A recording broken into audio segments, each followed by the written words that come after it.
How to enable USB ports that are blocked by administrators on Windows PC.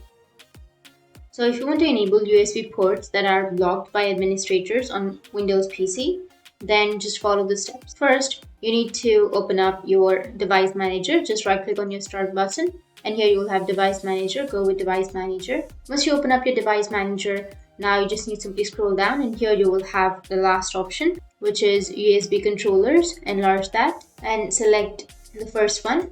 Right click on it and go with disable device or just update the driver, or you can also uninstall the device and then again install the driver and your problem might be fixed. But if that doesn't fix your problem, then the next thing you need to do is you just need to simply go with registry editor, search for registry editor, click on yes, and you'll get this kind of interface. Now here on the upper side, you just need to simply go with computer /h key local machine /system /current control set /services /USB STOR and hit the enter and you'll get this kind of interface.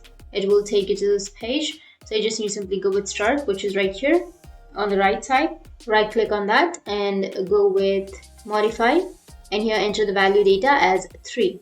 Once you enter the value data as 3, just go with OK and now your problem might be fixed.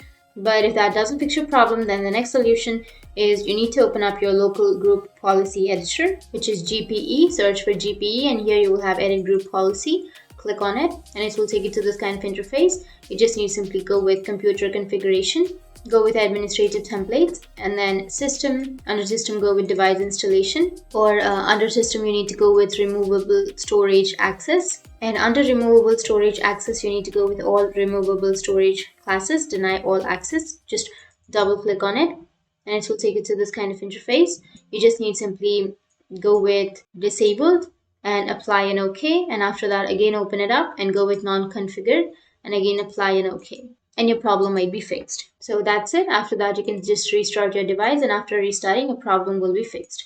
That's how you can fix enable USB ports that are blocked by administrators on Windows PC. And if you have any questions, feel free to comment below. Thanks for watching.